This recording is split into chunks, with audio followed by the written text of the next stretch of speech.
लिया और उसे ठीक करने लगी। उसने उस प्रेजेंटेशन को पूरी तरीके से ठीक कर दिया और फिर उस लड़की जिसका नाम प्रीति था उससे बोली, इसे दोबारा बनाकर मुझे मेल कर देना। इतना बोलकर वहां से चली गई। वो ऑफिस से निकल रायचंद मेंशन की तरफ निकल गई। वो जैसे ही घर पहुंची उसने देखा कि सभी लोग सगाई की तैयारियों में लगे हैं। हालांकि सगाई का फंक्शन राजावत मेंशन में था, मगर रायचंद फैमिली के भी मेहमान आने वाले थे, इसलिए उन्होंने सबको इनवाइट कार्ड भिजवा दिया। ऐसे ही रात हो गई, सबने डिनर किया और सोने चले गए। कल सबने ऑफिस से छुट्टी ली हुई थी। राजावत मेंशन में भी सभी ने डिनर करने के बाद थोड़ी देर कल की पार्टी का डिस्कशन किया। उसके बाद सब अपने अपने कमरे में सोने चले गए। इधर रायचंद मेंशन और राजावत मेंशन में अनाया के खिलाफ साजिश रची जा रही थी। अगली सुबह, आज की सुबह अनाया के लिए बहुत ज्यादा स्पेशल थी, क्योंकि वो आज ऑफिशियली शिवाय की मंगेतर बन जाने वाली थी। इधर सभी लोग सुबह से ही सारे जरूरी काम निपटा रहे थे। अनाया ने योगा किया और शावर लेकर नीचे आ गई। उसने अभी एक शॉर्ट और टी शर्ट पहनी थी। वहीं उसे देखकर सबके चेहरों में स्माइल आ गई, मगर 3 लोगों को छोड़कर। मगर उनके दिमाग में कुछ खतरनाक चल रहा था, जो कि अनाया के लिए बिल्कुल भी अच्छा नहीं होने वाला था। सभी ने नाश्ता किया। इन दिनों सुनंदा जी कुछ नहीं बोली, क्योंकि वो अपनी बेइज्जती नहीं करवाना चाहती थी। राजावत मेंशन में भी सब ने नाश्ता किया और सारी तैयारियां देखने लगे, मगर निहारिका के अलावा सब खुश थे। हालांकि निहार भी थोड़ा दुखी था, मगर वो अनाया खुश थी, इसलिए उसके दिल में एक सुकून था। आज की एंगेजमेंट में किशन मल्होत्रा की फैमिली भी शामिल होने वाली थी। ऐसे ही दिन ने शाम हो गई। राजावत मेंशन में मेहमान आना शुरू हो गए थे। थोड़ी देर बाद वहाँ रायचंद फैमिली, उनके ही साथ सुनंदा जी और स्नेहा रिया भी आए हुए थे। वो सब लोग राजावत फैमिली से मिले। अनाया और सभी बच्चों ने सबके पैर छुए। आरवी ऋषभ को एक तक निहार रही थी। वहीं शिवन्या हमारे रिदम बाबू को देख रही थी। थोड़ी देर बाद पूरी मल्होत्रा फैमिली वहां आ गए और अनंत मल्होत्रा एक टक अनाया को निहार रहा था। वो तो अनाया को हर कीमत पर पाना चाहता था, मगर आज उसका ये सपना टूटने वाला था। आदित्य मल्होत्रा रूही को देख रहा था और रूही भी उसे चोर नजरों से देख रहा था, जिससे आदित्य के चेहरे पर एक स्माइल आ गई, मगर किसी के देखने से पहले उसने वो स्माइल छुपा ली। तभी धीरज जी बोले, good evening ladies and gentleman. तो आप सबको पता ही है कि आज मेरे छोटे पोते शिवाय की सगाई है, मगर किससे ये आप नहीं जानते तो मिलिए मेरी पोता बहू। मगर उससे पहले मेरी प्रिंसेस है, वो अनाया रायचंद। जैसे ही सबने ये सुना, मेहमान तो खुश हो गए, मगर निहारिका के दोस्त उसे देखने लगे। वहीं अनंत की तो सांस ही रुक गई और वो अपनी लाल आंखों से सामने देखने लगा। उसे ये बर्दाश्त करना मुश्किल हो रहा था, इसलिए वो यहाँ से अपने भाई को बताकर चले गया। वहीं स्टेज पर अनाया और शिवाय ने एक दूसरे को रिंग पहनाई तो सबने तालियां बजाई। तभी एक ड्रेनान से दोनों में फूल गिरने लगे। इधर निहारिका नफरत से सब कुछ देख रही थी।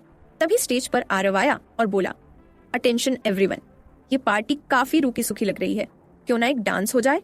सभी लोग अपने अपने पार्टनर्स के साथ स्टेज पर आ जाएं। रूही और एक लड़का, वहीं रूहानी आरव, शिवन्या ऋषभ, आरवी और रिधम और हमारे लवी डवी कपल अनाया शिवाय, स्नेहा आदित्य और रिया भी किसी लड़के के साथ स्टेज पर आ गई। तभी गाना स्टार्ट हुआ। सुनो ना, संगमरमर की ये मिलारे, कुछ भी नहीं है आगे तुम्हारे। सब लोग डांस करने लगे। तभी दूसरा गाना चेंज हुआ। हम तेरे बिन अब रह नहीं सकते, इसमें पार्टनर्स चेंज हो गए। शिवाय निहारिका, अनाया निहार, आरव रिया, आरवी आदित्य, ऋषभ स्नेहा, रूही रिदम और एक और लड़का और शिवन्या। मगर शिवाय की नजर तो बस अनाया पर थी, जिससे निहारिका बेहद गुस्से और जलन में थी। वहीं अनाया भी शिवाय को देख रही थी, मगर निहार एक तक अनाया को निहार रहा था। तभी दोबारा सॉन्ग चेंज हुआ। इस बार शिवाय अनाया, आरवी ऋषभ, शिवन्या रिदम, रूहानी आरव और आदित्य रूही पार्टनर्स बन गए। बाकी लोग स्टेज से उतर गए। यहाँ मोनिका भी शामिल थी, जो कि कुछ समय पहले ही आई थी। मायरा और उसकी बहन भी यहाँ मौजूद थे। उन सब ने निहारिका से हाथ मिला लिया था। अभी तक डांस भी खत्म हो गया था, मगर अनाया स्टेज पर ही खड़ी हो गई थी और शिवन्या से बात कर रही थी। मगर अनाया बिल्कुल एक बड़े से झूमर के नीचे ही खड़ी थी, मगर शिवन्या थोड़ा सा दूर। तभी निहारिका ने किसी को कॉल किया और कुछ मैसेज करके अनाया को देखने लगी। अनाया को भी निहारिका की नजर महसूस हो रही थी और मन में बोली, निहारिका डार्लिंग, तुम बहुत बेवकूफ हो जो तुमने कमाक लिया। मगर कोई ना, आज तुम जेल नहीं, मेरे टॉर्चर विला जाओगी, और मिसेस सुनंदा भी और उनकी प्यारी पोतियां भी। इधर झूमर धीरे धीरे नीचे गिरने लगा। वो झूमर उन दोनों पर गिरता उससे पहले ही शिवाय ने उन दोनों को बचा लिया और झूमर एक झटके से गिर गया। जैसे ही सबने झूमर का गिरना सुना, सब लोग स्टेज पर देखने लगे। वहीं उन तीनों को ठीक देखकर सबने राहत की सांस ली। रिजर्व जी और प्रतिज्ञा जी जल्दी से आए और अपनी अपनी बेटियों को सीने से लगा लिया। आज अनाया ने रिद्धि जी को खुद से दूर नहीं किया, बल्कि उन्हें टाइट हक कर लिया। वहीं ये महसूस कर उनकी आंखों से आंसू बहने लगे, मगर शिवाय की आंखें गुस्से से लाल हो गईं। उसने अपने असिस्टेंट को कुछ इशारा किया तो वो वहां से चला गया, मगर निहारिका और उसके साथ मिले लोग डर गए। मगर तभी निहारिका बोली, हमारे खिलाफ कोई सबूत नहीं है और इस अनाया को मरना ही होगा। थोड़ी देर बाद सब डिनर करने लगे। तभी एक आदमी जो कि वेटर था, वो शिवाय को अल्कोहल सर्व करने लगा और दूसरा आरव को। तो अनाया को कुछ गड़बड़ लगी। उसने शिवाय का ग्लास छीन लिया और उसे अलग कर दिया। और उसका तो शिवाय ने भी कुछ नहीं कहा, क्योंकि वो अपनी बेबी गर्ल की बात थोड़ी काट सकता था। इधर रूहानी ने भी आरव को ड्रिंक नहीं करने दिया। स्नेहा कब से शिवाय को देख रही थी कि शिवाय को एक कॉल आई तो वो दूसरी तरफ चला गया। तभी स्नेहा और मोनिका के पास एक एक सॉफ्ट ड्रिंक सर्व की गई, जो दोनों ने पी ली। आरव वहां से वॉशरूम चला गया और मोनिका आरव के और स्नेहा शिवाय के पीछे चली गई। तभी स्नेहा और मोनिका को दोनों को गर्मी लगने लगी। वो दोनों शिवाय और आरव तक पहुंचती। उससे पहले ही काले कपड़े पहने लोगों ने दोनों को उठा लिया और एक एक कमरे में जाकर छोड़ दिया। आज के लिए इतना ही, मिलते हैं अगले भाग में। की प्लानिंग कर रहे थे। निहारिका ने झट से स्नेहा को थप्पड़ जड़ा। तुम मेरे शिवाय के बारे में सोचने की हिम्मत कैसे कर सकती है? चौथे वीडियो में पांचों मिलकर आरव के लिए प्लान बना रहे थे और फिर आखिरी वीडियो में निहारिका किसी आदमी को अनाया पर झूमर गिराने का आदेश दे रही थी। वीडियो बंद हुआ। कमरे में सन्नाटा छा गया। तभी रिद्धि जी ने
निहारिका को एक जोरदार थप्पड़ मारा। तू मेरी बेटी को मारने की साजिश कर रही थी? निहारिका अब भी सदमे में खड़ी थी। आज के लिए इतना ही, मिलते हैं अगले भाग में। तब तक अनाया ने अपनी आवाज डरावनी लहजे में ऊंची करते हुए कहा, बकवास बंद करो अपनी, वरना हमेशा के लिए चुप करा दूंगी। उसका रौद्र रूप देख सब एक कदम पीछे हट गए, सिवाय शिवाय के, जो बड़ी रुचि से उसे देख रहा था। निहारिका भी कांप गई थी। उसे डर था कि कहीं उसका राज न खुल जाए। अनाया ने अपने असिस्टेंट को कॉल किया। ईशान अंदर आया और उसे बॉस कहकर संबोधित किया। यह सुनकर सब हैरान रह गए। फिर एक वीडियो चला जिसमें मोनिका आदित्य के साथ थी और आरव का नाम ले रही थी। दूसरे वीडियो में स्नेहा और अमित अंतरंग थे और स्नेहा शिवाय का नाम ले रही थी। यह देख शिवाय की आंखें गुस्से से लाल हो गईं और कमरे का तापमान अचानक गिर गया। फिर तीसरा वीडियो चला। स्नेहा, रिया और सुनंदा जी किसी साजिश की प्लानिंग कर रहे थे। निहारिका ने झट से स्नेहा को थप्पड़ जड़ा। तू मेरे शिवाय के बारे में सोचने की हिम्मत कैसे कर सकती है? चौथे वीडियो में पांचों मिलकर आरव के लिए प्लान बना रहे थे और फिर आखिरी वीडियो में निहारिका किसी आदमी को अनाया पर झूमर गिराने का आदेश दे रही थी। वीडियो बंद हुआ। कमरे में सन्नाटा छा गया। तभी रिद्धि जी ने निहारिका को एक जोरदार थप्पड़ मारा। तू मेरी बेटी को मारने की साजिश कर रही थी। निहारिका अब भी सदमे में खड़ी थी। आगे निहारिका अब भी सदमे में थी, लेकिन अगले ही पल वो गुस्से से चिल्ला पड़ी, हाँ, मैंने ही उसे मरवाने की कोशिश की थी, क्योंकि वो मेरे शिवाय को मुझसे छीनने की कोशिश कर रही थी। तभी शिवाय गुस्से से उठा और सख्त लहजे में बोला, बकवास बंद करो निहारिका, मैं कभी तुम्हारा था ही नहीं। तुम ही हो जो मेरे पीछे पड़ी थी। मैं हमेशा से सिर्फ अनाया से ही प्यार करता आया हूँ। निहारिका बौखला गई। क्यों शिवाय, वो तुम्हारे लायक नहीं है? मुझे देखो, मैं तुम्हारे बिजनेस में भी मदद कर सकती हूँ। शिवाय ने उसे घृणा से देखा और तीखे स्वर में बोला, तुम उसके पैरों की धूल के बराबर भी नहीं हो। तुम्हें पता भी है अनाया कौन है? फिर उसने सबके सामने ऐलान किया, वो एंजल ग्रुप की ओनर है, जिसकी कंपनी मेरी कंपनी के साथ मिलकर आज बाजार में नंबर 1 पर ट्रेंड कर रही है। ये सुनते ही सभी लोग हैरान रह गए। निहारिका अविश्वास में चीखी, झूठ, ये तो अब भी बच्ची है। ऐसा नहीं हो सकता, शिवाय ने ठंडे स्वर में कहा। तुम जो चाहो सोचो, लेकिन तुम्हारे सोचने से सच्चाई नहीं बदल जाएगी। अब सबकी आंखों में यकीन था। अश्विन जी गर्व से अनाया को देख रहे थे। दादाजी बोले, हमारे खून में ही बिजनेस है। इस बात पर सभी मुस्कुरा दिए, मगर उसी क्षण उन्हें कुछ याद आया और उनके चेहरे का रंग उड़ गया। सबसे ज्यादा डर निहारिका, सुनंदा जी और उनकी पोतियों के चेहरे पर झलक रहा था, क्योंकि अब सब जान चुके थे कि एंजल ग्रुप की ओनर ही वही बेरहम क्वीन है, जो अंडरवर्ल्ड से लेकर बिजनेस और सरकार तक में दबदबा रखती है। उसी पल शिवाय ने एक मैसेज किया। कुछ ही देर बाद रोहित शेट्टी एक आदमी को लेकर हॉल में आए। उसका चेहरा कपड़े से ढका हुआ था। शिवाय ने कपड़ा हटाया और सामने खड़े थे मिस्टर अजय नारद, सुनंदा जी के भाई, जिन्हें वो वर्षों पहले मृत घोषित कर चुकी थीं। उनके नाम पर ही सुनंदा जी ने रंजीत जी से करोड़ों रुपए निकलवाए थे। अजय जी को देखकर हॉल में सन्नाटा छा गया। कुछ लोग चौंक गए, बाकी उन्हें पहचान ही नहीं पाए। दादाजी गुस्से से सुनंदा जी के पास पहुंचे और एक जोरदार थप्पड़ जड़ दिया। तुम्हारी हिम्मत कैसे हुई इतने बड़े झूठ बोलने की? सुनंदा जी नफरत से चीख पड़ी। हाँ, बोला झूठ, क्योंकि मुझे ये सारी प्रॉपर्टी अपने नाम चाहिए थी और मैंने सब कुछ अपने नाम करवा भी लिया है। दादाजी लड़खड़ा गए। एक गलत फैसले ने उनकी उम्र भर की मेहनत उनसे छीन ली थी। सुनंदा जी गर्व से बोली, अब जल्दी से रायचंद मेंशन और इंडस्ट्री से बाहर निकलो। लेकिन तभी अनाया मुस्कुराकर बोली, अच्छा, जरा कागजात पर तो नजर डालिए। जैसे ही सुनंदा जी ने दस्तावेज देखे, उनके होश उड़ गए।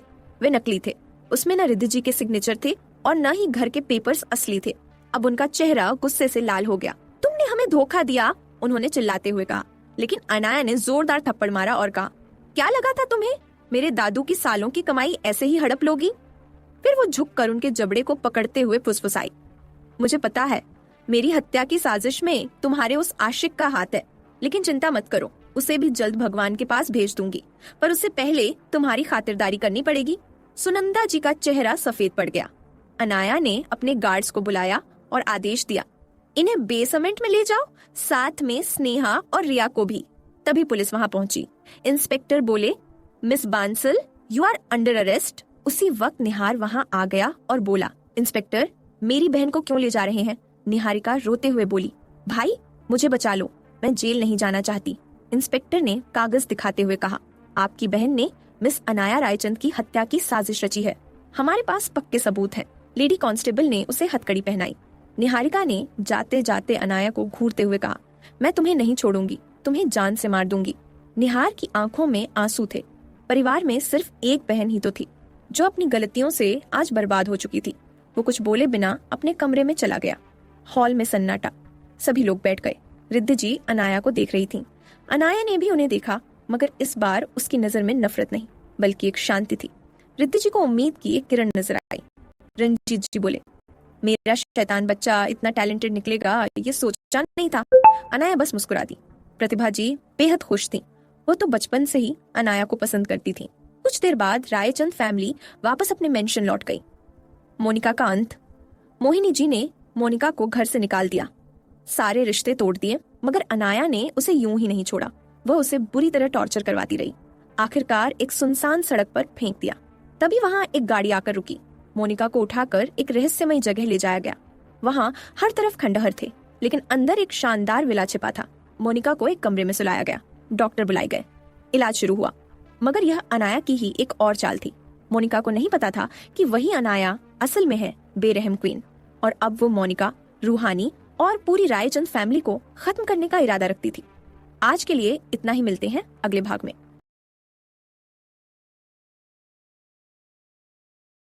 अनाया ने उसकी पीठ पर अपने नाखून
हंसा दिए। करीब आधे घंटे बाद उसने अपने होंठों से वहां सक किया और फिर अनाया को उठाकर बाथरूम में चला गया। उसने अनाया को साफ किया और उसको बाथरूम पहनाकर बाहर ला गया। उसने उसके कपड़े दिए और उसे पहनने को बोलकर बाथरूम में चला गया, क्योंकि उसे कंट्रोल करना मुश्किल हो रहा था। मगर वो अभी अनाया के साथ वो सब नहीं करना चाहता था, क्योंकि वो अपना फर्स्ट टाइम काफी स्पेशल बनाना चाहता था। करीब 1 घंटे बाद वो बाथरूम से बाहर आया। उसने अनाया के क्लोजेट से एक टी शर्ट और लोअर निकाला और पहन लिया, क्योंकि उसने अपने कुछ कपड़े यहाँ रखे तो ताकि वो कभी भी यहाँ रहे तो उसे ज्यादा प्रॉब्लम ना हो। आज के लिए इतना ही, मिलते हैं अगले भाग में। तब तक अनाया ने भी कपड़े पहन लिए थे और दोनों बेड पर एक दूसरे की बाहों में सो गए। थोड़ी देर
बाद दोनों को नींद आ गई।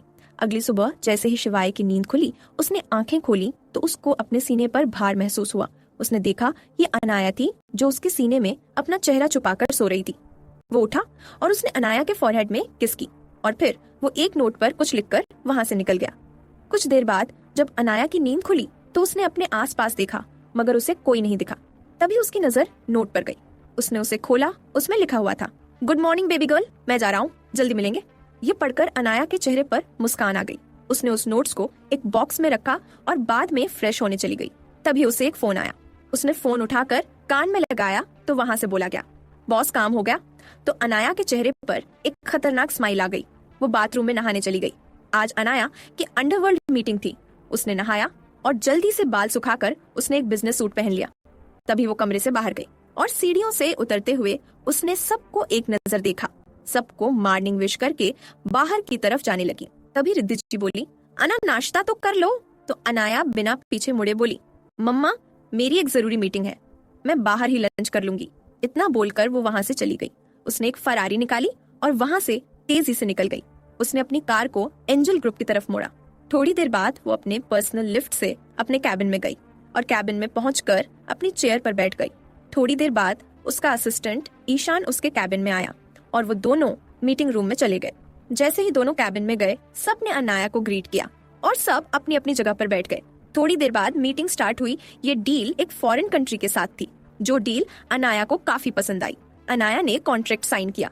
उसके बाद उसने सबको एक नजर देखा और बोली, आप लोग को अभी पता नहीं होगा कि एंजल ग्रुप की सीईओ और चेयरमैन कौन है। तो सबने अपना नाम हिला दिया। तो अनाया बोली, तो आज आप लोग मुझे देख लो। इतना बोलकर उसने अपना मास्क हटा दिया। जब सबने उसका खूबसूरत चेहरा देखा तो सब लोग फ्रीज हो गए। वो बस एक तक उसे छोटी सी उम्र की लड़की को देख रहे थे, जो कि इतनी कम उम्र में पूरे अंडरवर्ल्ड से लेकर बिजनेस, यहाँ तक कि सरकार पर भी राज करती है। उसके बाद अनाया बोली, तो मैं हूँ आपके सीईओ अनाया रायचंद। वहीं अनाया रायचंद सुनकर सबको एक और झटका लगा कि एशिया की नंबर 1 फैमिली की बेटी होकर अपने दम पर इतना बड़ा मुकाम हासिल कर लिया। सब लोग रिस्पेक्ट से उसे देख रहे थे। उसके अनाया ने ईशान को मीडिया को बुलाने को कहा। तभी थोड़ी देर बाद मीडिया आ गई। सभी बहुत उत्सुक थे, क्योंकि आज जो सबके लिए एक मिस्ट्री थी, वो बी क्वीन दुनिया के सामने आने वाली थी। बहुत कम लोग अनाया की अंडरवर्ल्ड की पहचान जानते थे, मगर सबको ये पता था कि अनाया का कनेक्शन अंडरवर्ल्ड तक भी है। तभी अनाया ने अपना चेहरा रिवील किया। ये न्यूज सारे न्यूज चैनल कवर कर रहे थे। पूरे देश में सनसनीखेज फैली हुई थी। लोग अनाया को देखकर शॉक थे कि इतनी छोटी लड़की इतनी बड़ी कंपनी की सीईओ है। वहीं पूरी राजावत फैमिली और रायचंद फैमिली ये न्यूज देख रही थी। वहीं कोलाज के प्रोफेसर से लेकर बच्चे भी यह न्यूज देख रहे थे। सब लोग हैरान थे। कोलाज को तो अनाया पर गर्व महसूस हो रहा था और प्रिंसिपल भी बहुत खुश था। अनाया जैसी लड़की उनके कॉलेज में पढ़ती है। वहीं अनाया से इंटरव्यू देने के बाद सबसे विदा लिया और अपने कैबिन में वापस आ गई और अपना पेंडिंग काम करने लगी। वहीं ऐसे ही उसे 10 बज गए। उसने घर में पहले ही बता दिया था वो घर नहीं आ पाएगी। ईशान उसके लिए डिनर लाया। अनाया ने डिनर किया और अपने पर्सनल रूम में जाकर पूरा ब्लैक आउटफिट पहन लिया। थोड़ी देर बाद वो और ईशान एक खंडहर जैसी जगह पर आकर रुक गए। अनाया ने अपनी आंखें और हाथ स्कैन करवाए, जिससे उस खंडहर का वो वाला हिस्सा खुल गया जो हिस्सा जमीन के नीचे थी, और ये जगह किंग और क्वीन की थी। थोड़ी देर बाद अनाया ने अपने कदम अंदर बढ़ाए तो वहाँ बहुत सुंदर हॉल था जहाँ इतनी कुर्सियां थीं कि 2000 से ज्यादा लोग आराम से आ जाए। सबने क्वीन के सम्मान में सिर झुका लिया। किंग पहले से ही अपनी जगह पर बैठा था। वहीं क्वीन की जगह खाली थी तो अनाया वहां जाकर बैठ गई। किंग का दिल अचानक ही जोर से धड़कने लगा। उसके मुंह से अचानक ही निकला बेबी गर्ल। जैसे ही अनाया के कानों में बेबी गर्ल सुनाई दिया, वो हैरानी से किंग को देखने लगी, जो कोई और नहीं शिवाय था। दोनों ने एक दूसरे को देखा और फिर एक दूसरे को देखकर दोनों को एक दूसरे पर प्राउड फील हुआ। तभी मीटिंग स्टार्ट हुई और सब लोगों ने बताया कि आजकल कोई भी इलीगल काम नहीं कर रहा है, शिवाय एक इंसान के जो अभी यहाँ मौजूद नहीं है, जिसे अंडरवर्ल्ड में ब्लैक पैंथर नेम से जाना जाता है। जिसे सुनकर अनाया के चेहरे पर डेविल स्माइल आ गई और वो बोली, जल्दी ही मुलाकात होगी मिस्टर ब्लैक पैंथर। इतना अपने मन में बोलकर वो सबको देखते हुए बोली, उससे मेल करो कि क्वीन उससे मिलना चाहती है, और अगर उसने मना करने की हिम्मत की तो अंजाम भुगतने के लिए रेडी रहे। तभी किंग बोला, कोई भी इनलीगल काम करो, मगर ह्यूमन ट्रैफिकिंग और ड्रग स्मगलिंग या फिर लड़कियों को सेल करने का धंधा किसी ने भी करने की कोशिश की तो वो याद रखें, वो किंग और क्वीन की आंखों में आ जाएगा और फिर उसका क्या होगा वो सोच नहीं सकता। आज के लिए इतना ही, मिलते हैं अगले भाग में। सभी लोग बेहद डर गए और एक आदमी ने ब्लैक पैंथर को मेल भेज दिया। किंग ने मीटिंग ओवर कर दी।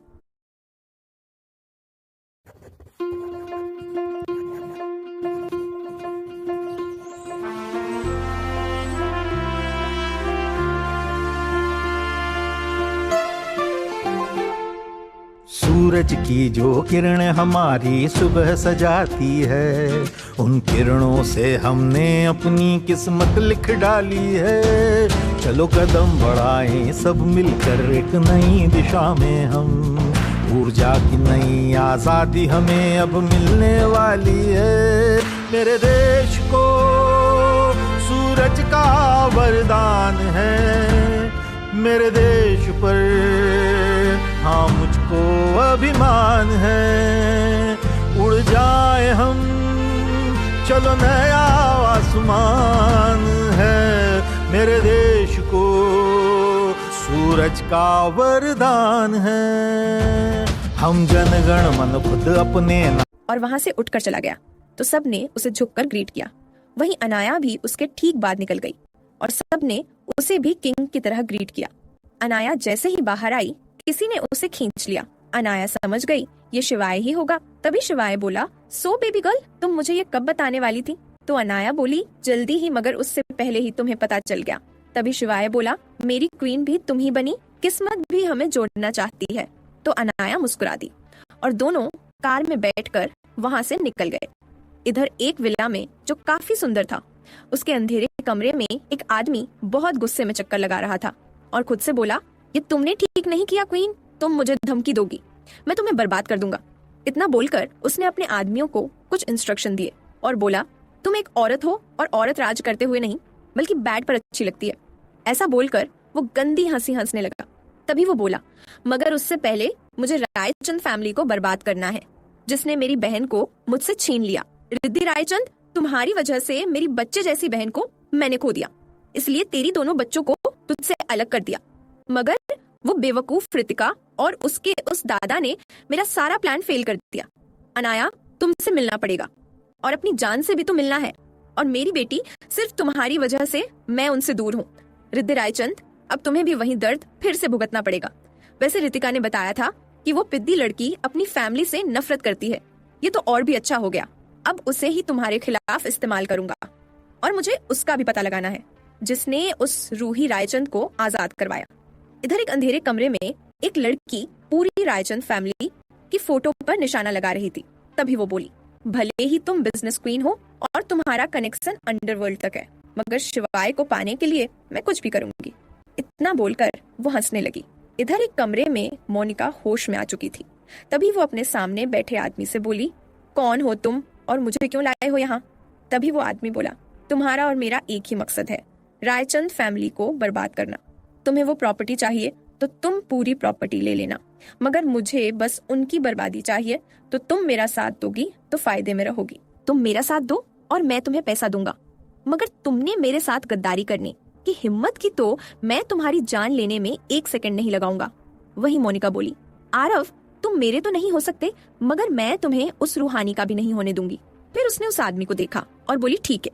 तभी वहां एक और लड़की आई, जिसे देखकर मोनिका बोली, तुम? तो वो लड़की बोली, हाँ मैं।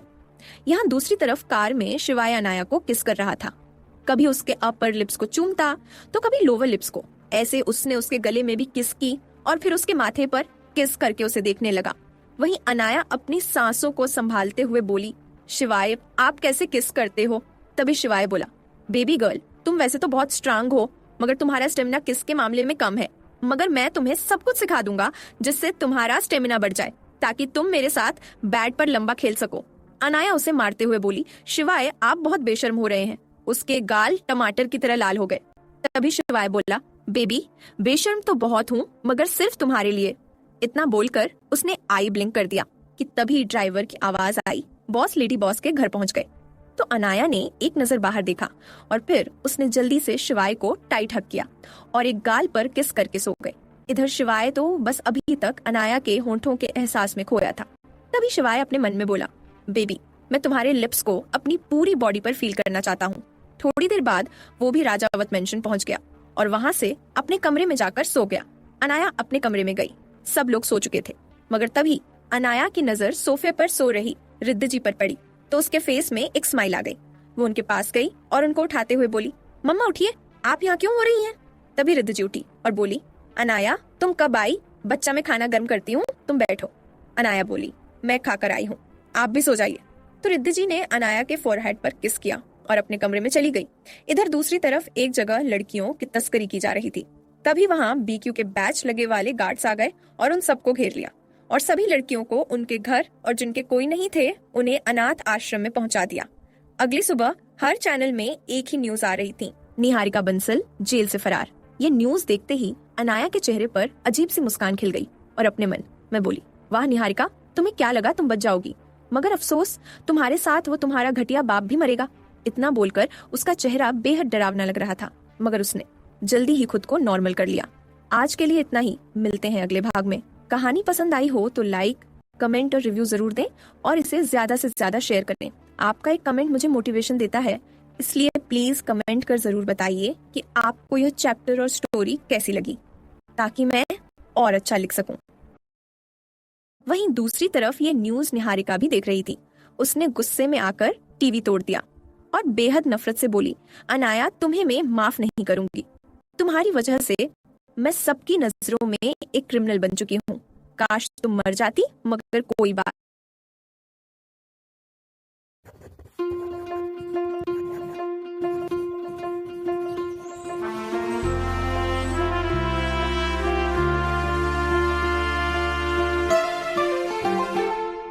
सूरज की जो किरणें हमारी सुबह सजाती है, उन किरणों से हमने अपनी किस्मत लिख डाली है। चलो कदम बढ़ाएं सब मिलकर एक नई दिशा में हम, ऊर्जा की नई आजादी हमें अब मिलने वाली है। मेरे देश को सूरज का वरदान है, मेरे देश पर हाँ मुझको अभिमान है। उड़ जाए हम, चलो नया आसमान है, मेरे देश को सूरज का वरदान है। हम जनगण मन खुद अपने ना नहीं, तुम्हें मैं छोड़ूंगी नहीं और तुम्हारे साथ ही तुम्हारे परिवार को भी खत्म कर दूंगी। इधर दूसरी तरफ अनाया कोलाज की तरफ निकल गई। उसके साथ शिवन्या भी मौजूद थी। वो जैसे ही कोलाज पहुंची सब उसे देखने लगे। वहीं अनाया को कोई फर्क नहीं पड़ा और वो अपनी क्लास की तरफ चली गई। इधर राजावत इंडस्ट्री में शिवाय पुलिस वालों पर बौखलाया हुआ था। उसने कमिश्नर को धमकी देते हुए कहा, उस लड़की को जल्दी से ढूंढो, अगर मेरी बेबी गर्ल को उसने थोड़ा सा भी हर्ट किया तो तुम अपनी कब्र खुद खोद लेना। शाम का समय अनाया कॉलेज से घर आ गई थी, मगर उसे हॉल में ही एक अपने पापा की उम्र का आदमी बैठा नजर आया। तो अनाया ने एक नजर उसे देखा। तभी रिद्धि जी बोली, अनाया बेटा जल्दी फ्रेश हो जाओ, कुछ बना देती हूँ। अनाया कुछ बोलती उससे पहले ही उसे अश्विन जी की आवाज आई। अश्विन जी बोले, अना इधर आओ। तो अनाया उनके पास आ गई। तो अश्विन जी बोले, बेटा इनसे मिलो, ये है विक्रांत बंसल। वहीं विक्रांत नाम सुनकर अनाया उस आदमी को ध्यान से देखने लगी। तभी उसे उसकी शकल स्नेहा जैसी लगी तो उसके चेहरे पर डेविल स्माइल आ गई और वो अपने मन में बोली, इंटरेस्टिंग, मतलब शिकारी इस बार खुद शिकार होने आ गया है। उसने हल्के से विक्रांत जी को ग्रीट किया और वो रिद्धि जी से बोली, मॉम मैं थक गई हूँ, थोड़ी देर रेस्ट कर लेती हूँ। तो रिद्धि जी ने हाँ में सिर हिला दिया। वहीं सबको अनाया से इतना प्यार से बात करता देख विक्रांत कुछ सोचने लगा। वो कुछ दिन रायचंद मेंशन में ही रहने वाला था।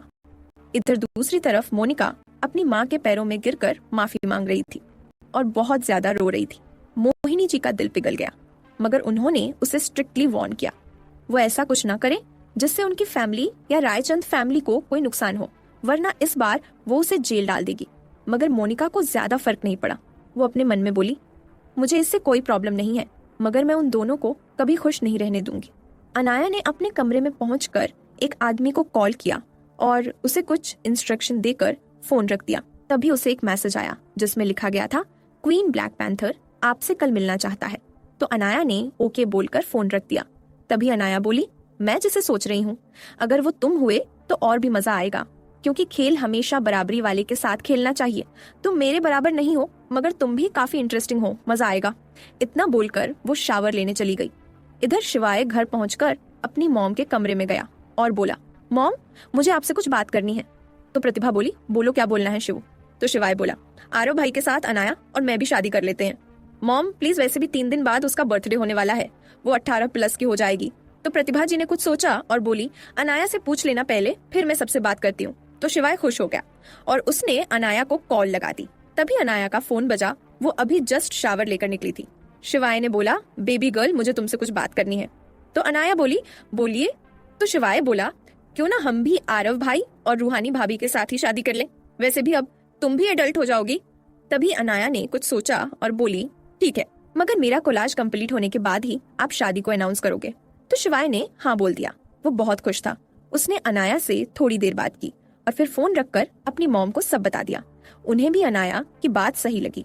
इधर मोनिका अपने कमरे में पहुंची और उसने किसी से कुछ बोला और फिर फोन रखकर सो गई। इधर एक विला में एक लड़का एक फोटो को देख रहा था जिसमें 2 लड़कियां थीं, एक निहारिका और एक अनाया, और ये लड़का कोई और नहीं निहारता। वो अपनी आंखों में आंसू लिए बोला, बच्चा तुमने ऐसा क्यों किया? तुम्हें ये भी पता था मैं अनाया को चाहता हूँ, फिर भी तुमने मेरे बारे में नहीं सोचा और तो और खुद को एक क्रिमिनल बना दिया। मॉम डैड के जाने के बाद तुम ही तो हो जो मेरा अपना खून है। तभी उसका फोन बजा। उसने फोन उठाकर कान में लगाया। उधर से कुछ कहा गया और उसने फोन रख दिया और जल्दी से न्यूज देखी तो उसमें भी निहारिका के बारे बताया जा रहा था कि वो जेल से फरार है। तभी निहार बोला, तुम्हें जेल से नहीं भागना चाहिए था, मगर तुमने फिर से वहीं गलत कदम उठा दिया। मैंने तुमसे बोला था शिवाय से दूर रहो, मगर तुमने मेरी एक नहीं सुनी। तुम कहाँ हो मुझे पता लगाना पड़ेगा, वरना तुम बड़ी मुसीबत में फंस जाओगी। वहीं इन सबसे अनजान कि उसका भाई उसके लिए परेशान है, मगर यहाँ निहारिका और प्लान बना रही थी। इधर रायचंद मेंशन में डिनर के टाइम सब लोग बैठे हुए था। तभी विक्रांत बोले, वैसे निहार कहाँ है? मुझे उससे मिलना है और उसे बताना है कि वो अनाथ नहीं है। तो प्रवीण जी ने उसे कॉल कर घर आने का बोलकर फोन रख दिया। इधर थोड़ी देर बाद निहार आया, मगर उसके चेहरे पर उदासी और परेशानी थी। मगर तभी अश्विन जी ने उसको विक्रांत जी की तरफ मोड़ा तो वो विक्रांत जी को देखकर शॉक हो गया और झटके से उन्हें गले लगा लिया। और वो, बोरा डैड आप कहाँ चले गए थे? I missed you so much. इतना बोलकर उसकी आंखों में नमी उतर आई। आज के लिए इतना ही, मिलते हैं अगले भाग में।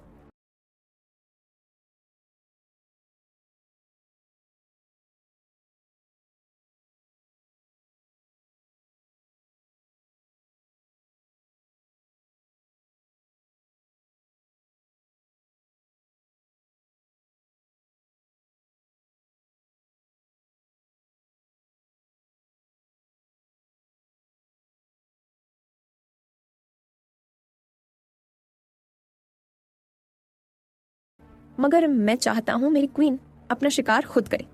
इतना बोलकर उसके चेहरे पर एक स्माइल आ गई और वो उसके बारे में सोचते सोचते सो गया।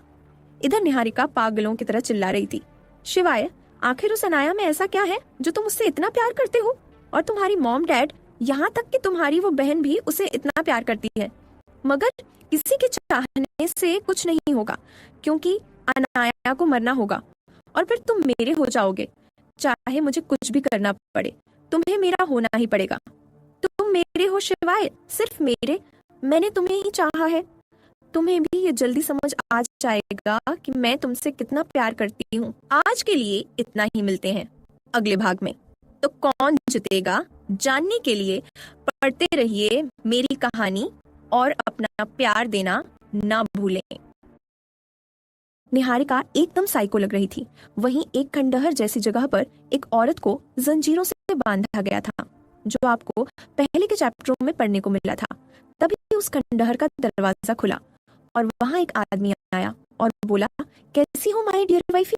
वहीं वो औरत उस आदमी को नफरत से देख रही थी और बेहद नफरत से बोली, अपनी गंदी जुबान से मुझे अपनी पत्नी मत बोलो, तुम बहुत घटिया इंसान हो।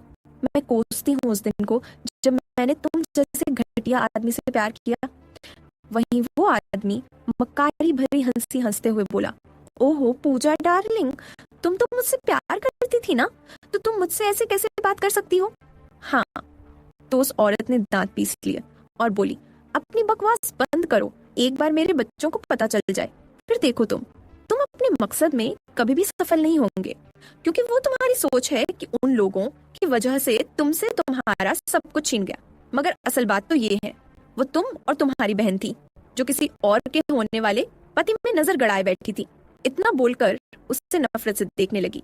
वहीं उस आदमी ने उस औरत को एक थप्पड़ मारा और गुस्से से वहां से निकल गया, मगर वो इस बात से अनजान था कि कोई उसकी सारी बातें सुन और देख रहा है। तभी उसने लैपटॉप बंद किया और किसी को कॉल करके कुछ इंस्ट्रक्शन दिए और उसके चेहरे पर एक डेविल स्माइल आ गई। अगली सुबह अनाया ने बिजनेस सूट पहना और अपने कमरे से नीचे खाने की टेबल की तरफ चली गई, जहां पर विक्रांत, निहार सहित पूरी रायचंद फैमिली भी शामिल थी। तभी विक्रांत बोला, आज विशाखा पूज की बरसी है, तो सब लोग विक्रांत को देखने लगे। तभी विक्रांत अपनी आंखों में आंसू लिए बोला, आज पूरे 19 साल हो गए हैं। तभी विक्रांत जी अनाया की तरफ देखते हुए बोले, अनाया बेटा, क्या सिर्फ आज के लिए हम निहारिका को यहाँ बुला सकते हैं? तो अनाया ने बिना भाव के हाँ में सिर हिला दिया। तभी विक्रांत जी निहार से बोले, निहारिका का पता लगाओ और उसे यहाँ बुलाओ, उसके बाद मैं खुद उसे पुलिस के हवाले कर दूंगा। जिससे सब शौक हो गए। मगर अनाया अपने मन में बोली, तुम क्या चाल चलने की कोशिश कर रहे हो वो तो नहीं पता, मगर मजा आएगा। इतना सोचने के बाद वो उठ खड़ी हुई और सबको बार बोलकर वहां से निकल गई। इधर विक्रांत जी अनाया से बोले, जो कि अभी दरवाजे पर पहुंची थी, अनाया तुम भी प्लीज जल्दी आ जाना, ताकि तुम भी पूजा में शामिल हो सको। आज तुम्हारी आंटी के नाम पर पूजा रखी गई है। तो अनाया ने सिर हिलाया और वहां से निकल गई। उसके जाने के बाद विक्रांत के चेहरे पर एक तिरछी मुस्कान खिल गई और वो बोला, आज तुम्हारा आखिरी दिन होगा इस दुनिया में भी और शिवाय के जिंदगी में भी। वो मेरी बेटी को मिलेगा। भले ही मुझे पूजा से प्यार नहीं है, मगर मैं अपने दोनों बच्चों को चाहता हूँ। मगर थोड़ा फायदा उठाने में कोई भी गलत बात नहीं हुई। इधर अनाया अपने ऑफिस के कैबिन में बैठी हुई थी और उसके सामने एक आदमी बैठा हुआ था। तो ये था विक्रम रहेजा पूजा रहेजा, यानी विक्रांत की पत्नी का भाई। अनाया बोली, मुझे बस आपसे एक फेवर चाहिए। आपको विक्रांत के खिलाफ रिपोर्ट लिखवानी होगी और परसों पुलिस को लेकर रायचंद मेंशन आना होगा। मगर मेरी रिपोर्ट से कुछ नहीं होगा। मैंने पहले भी उसके खिलाफ रिपोर्ट दर्ज कराई थी, मगर वो बेगुनाह साबित हुआ। उसने ही मेरी बहन को मारा होगा, क्योंकि उसके बाहर अफेयर्स चल रहे थे, जिसकी खबर मेरी बहन को लग गई थी। उसने बस इतना ही बोला था कि विक्रांत उसे चीट कर रहा था, मगर उससे पहले मैं कुछ करता, वो कार एक्सीडेंट हो गया और मेरी बहन मुझसे दूर हो गई। तभी विक्रम अनाया को देखते हुए बोला, मगर तुम ऐसा क्यों चाहती हो? तभी अनाया बोली, वो आपको उस दिन ही पता चल जाएगा। बस आप मैंने जितना बोला है उतना कीजिए। खैर, आपको एक खास इंसान से मिलवाना चाहती हूँ मैं। इतना बोलकर उसने अपने असिस्टेंट को कॉल की। थोड़ी देर बाद ईशान अंदर आए।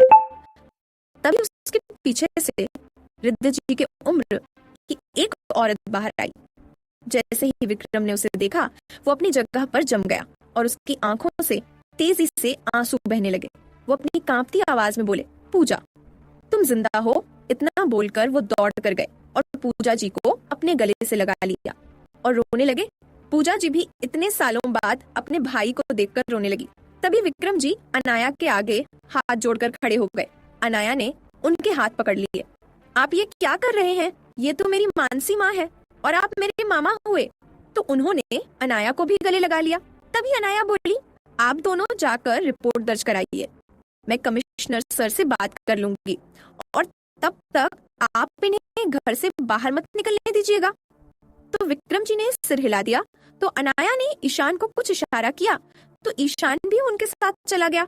इधर रायचंद मेंशन में सभी घर वाले शामिल थे, यहाँ तक कि वहाँ राजावत फैमिली भी मौजूद थी। तभी सबकी नजर अनाया पर पड़ी, जो अभी अभी अंदर आई थी। अनाया ने सबके पैर छुए और वहां से अपने कमरे की तरफ चली गई। शिवाय भी वहां मौजूद था। उसकी नजर तो बस अनाया को ही देख रही थी। तभी निहार आया और उसी के साथ निहारिका भी मौजूद थी। निहारिका ने सबके पैर छुए तो सबने उससे बेमन से आशीर्वाद दे दिया, मगर रायचंद फैमिली ने उसे अपने पैर नहीं छूने दिए, न उसको एक नजर देखने की भी जहमत उठाई। वहीं वहां मल्होत्रा फैमिली भी शामिल थी, मगर अनंत मल्होत्रा वहां मौजूद नहीं था। जब से उसको पता चला कि अनाया शिवाय से प्यार करती है, वो यहाँ से अब्रोड चला गया, मगर वो अभी भी अनाया से प्यार करता था। आज के लिए इतना ही, मिलते हैं अगले भाग में।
उसने धीरे से आयरा के टॉप को निकाला और उसके उभारों को प्यार से सहलाने लगा। उसने एक उभार को मुंह में भर लिया और उसे बच्चों की तरह पीने लगा। अनाया शिवाय के बालों को मुट्ठी में कसने लगी। उसके मुंह से मौन करने की आवाजें आ रही थीं, जो शिवाय को बहुत सुकून दे रही थी।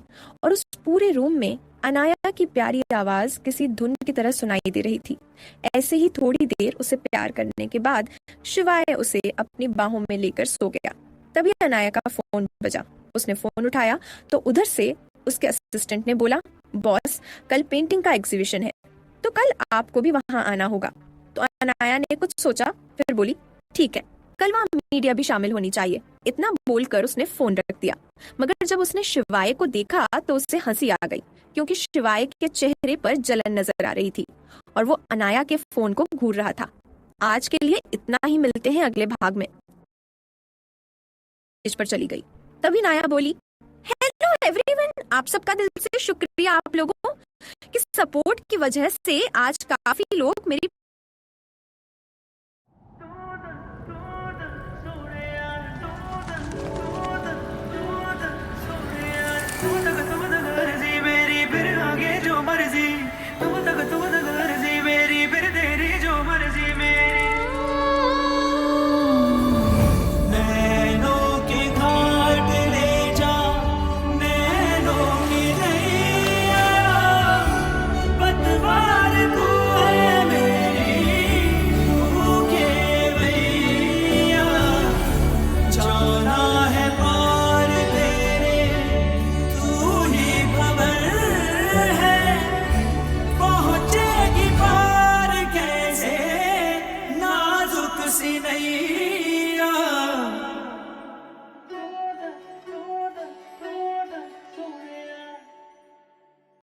पेंटिंग को पसंद करते हैं, मगर आज मेरी तरफ से आप सबके लिए एक सरप्राइज है। इतना बोलकर उसने अपना मास्क हटा दिया तो सब लोग उसे देखकर हैरान रह गए और बोलने लगे, बिजनेस क्वीन अनाया रायचंद। सबसे ज्यादा कोई हैरान था तो वो विक्रांत और बुर्के में लड़की निहारिका और मोनिका थी, और तीनों हैरानी और नफरत से अनाया को देखने लगे। आज के लिए इतना ही, मिलते हैं अगले भाग में। मोनिका, निहारिका और विक्रांत बहुत ज्यादा हैरान थे। निहारिका नफरत से बोली, मुझे पेंटर नाया की पेंटिंग बहुत पसंद थी, मगर मुझे तुम बिल्कुल भी पसंद नहीं हो। इतना अपने मन में बोलकर वो वहां से बाहर चली गई। वहीं अनाया निहारिका की बैंक को देखते हुए बोली, ओह निहारिका डार्लिंग, तुम कुछ दिन और आजाद रह लो, उसके बाद तुम्हें महादेव के पास जाना है।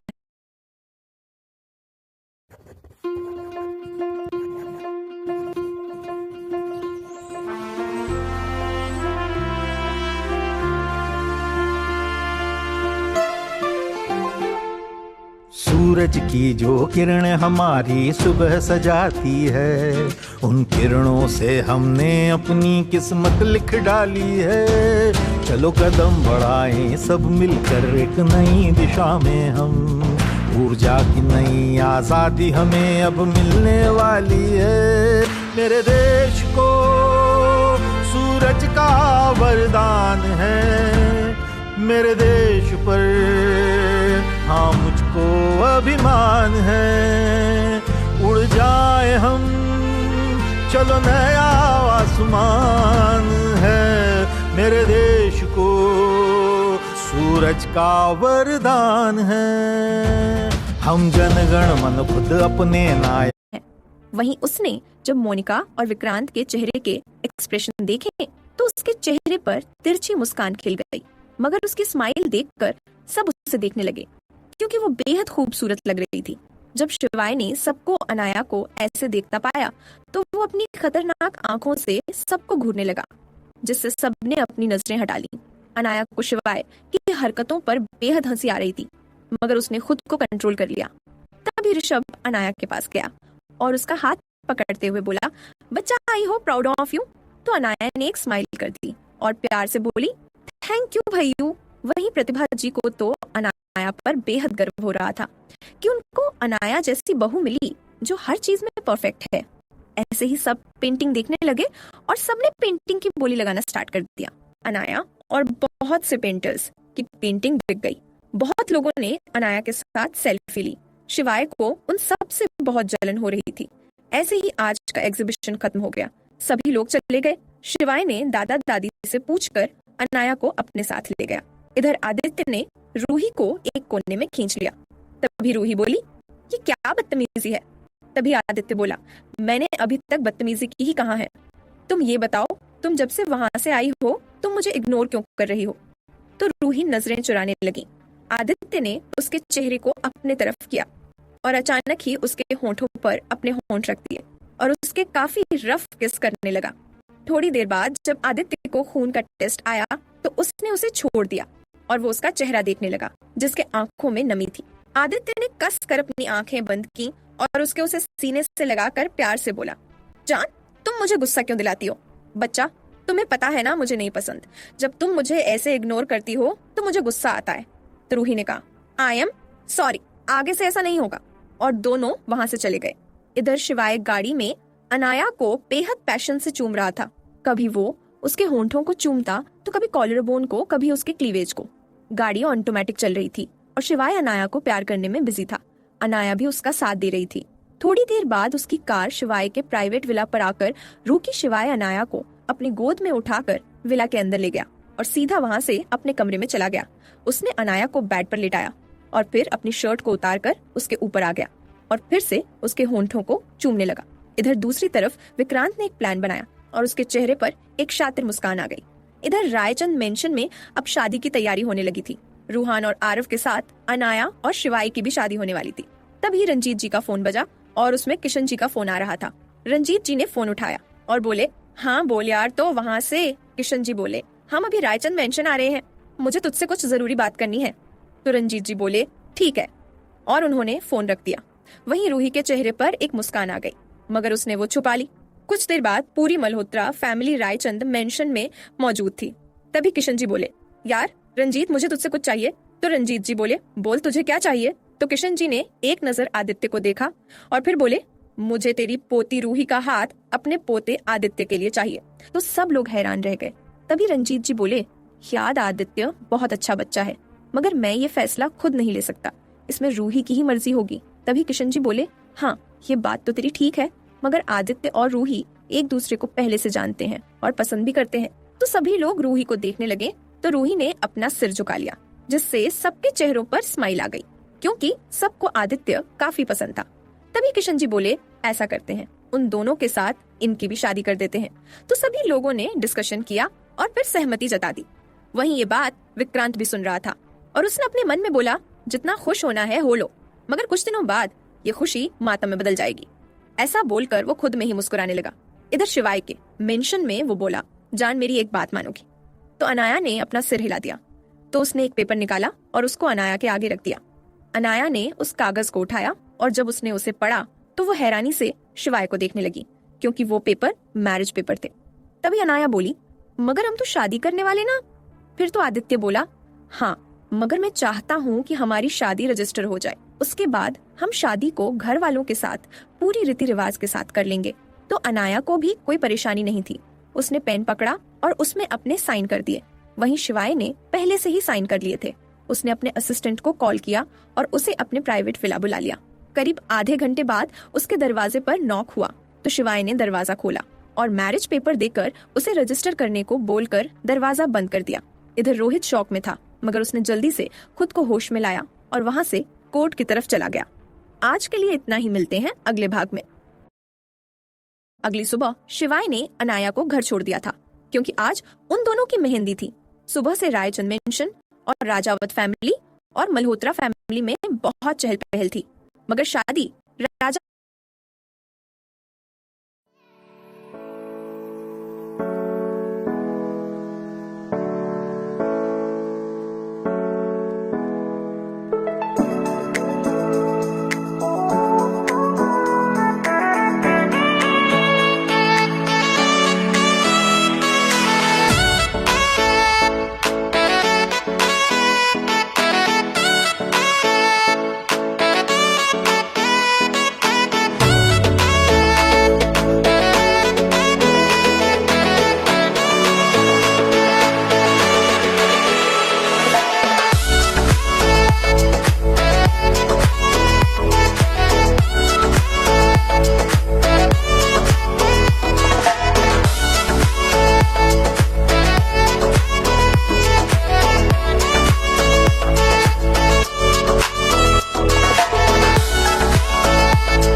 मेंशन में होने वाली थी।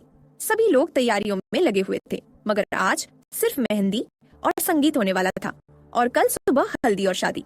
अनाया जब घर पहुंची तो सभी लोग हॉल में बैठे हुए थे और घर बहुत ज्यादा खूबसूरत लग रहा था। मेहंदी और संगीत रायचंद मेंशन में होने वाला था, वहीं शादी राजावत फैमिली में और रिसेप्शन अपने अपने मेंशन में।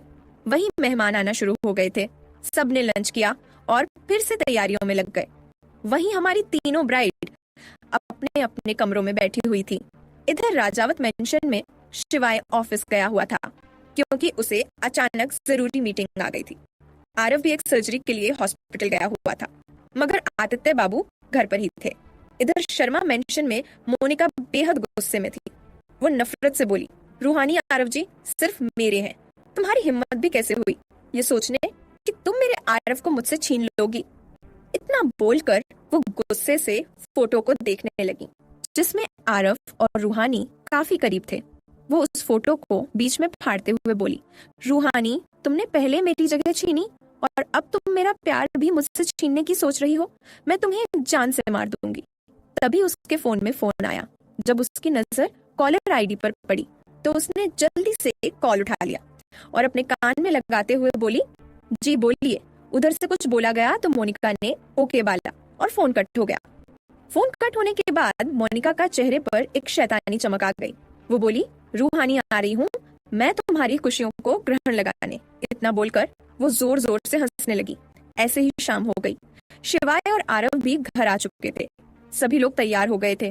तभी शिवाय बोला, आप लोग चलिए भाई और मैं आते हैं। तो सभी लोग घर से निकल गए और गाड़ी में बैठकर रायचंद मेंशन की तरफ चले गए, मगर शिवाय और आरव अपने अपने कमरे में तैयार होने चले गए।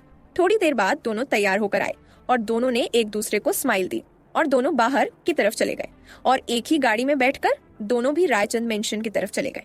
इधर पूरी फैमिली रायचंद मेंशन में पहुंच चुकी थी।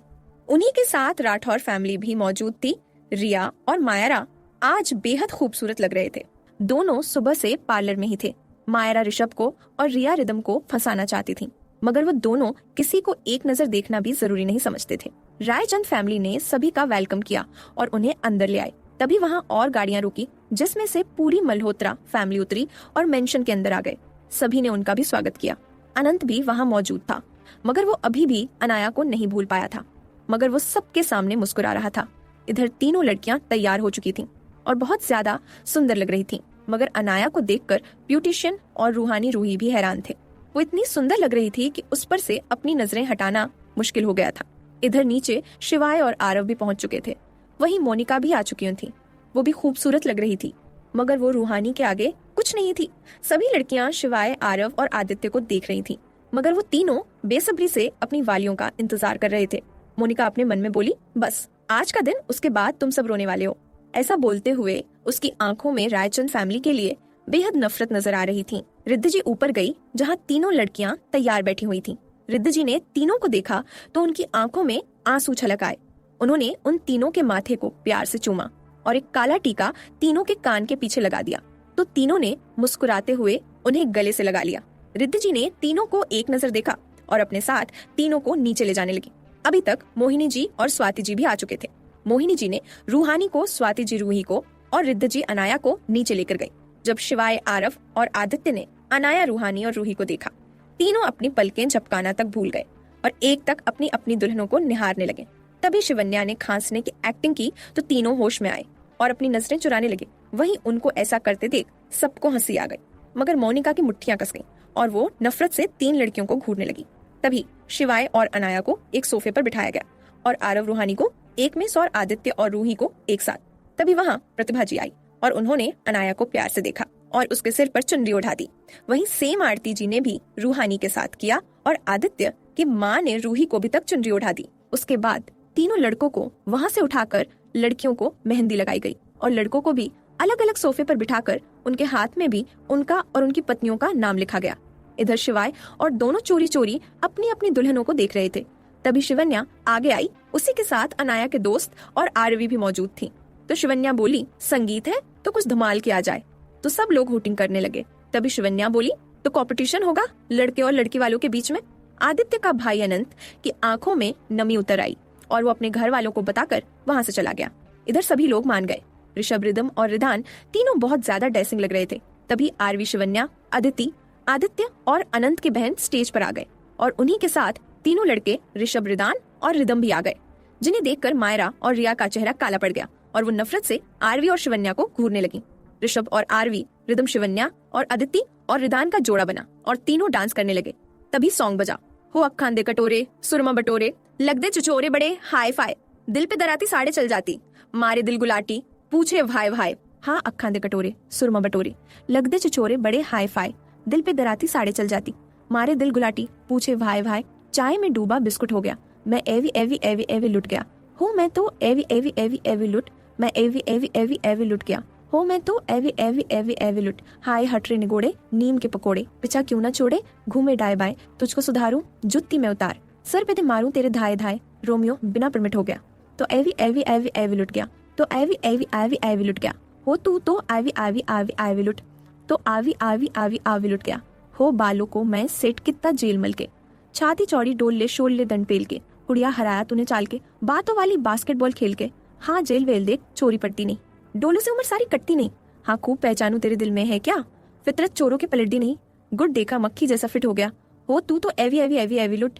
तो एवी एवी एवी एवी लुट गया, हो तू तो एवी एवी एवी एवी लुट, तो एवी एवी एवी एवी लुट गया, हो मैं तो एवी एवी एवी एवी, मैं एवी एवी एवी एवी, हो मैं तो एवी एवी एवी एवी, मैं एवी एवी एवी एवी लूट गया, क्यों मेरी गली में आके वेट करदा, हरकत डाउन मार्केट करदा, देखो जो हटा के खिड़की का पर्दा, सीटीवीटी मार इरिटेट कर दा ओए। हो चढ़ एटीट्यूड कभी मान कुड़िए, ब्लैंक चेक दे दूं या तो जान कुड़िए। इंटे का दिल कर नरम जरा, देख ले गबरू जवान कुड़िए। 6 फुट से 1.5 फुट हो गया। मैं एवी एवी एवी एवी लुट गया हो। मैं तो एवी एवी एवी एवी लुट हो। तू तो एवी एवी एवी एवी लुट तो एवी एवी एवी एवी लुट गया। मैं एवी एवी एवी एवी लुट गया हो। मैं तो एवी एवी एवी एवी लुट गया। वहीं उन तीनों ने बहुत अच्छा डांस किया।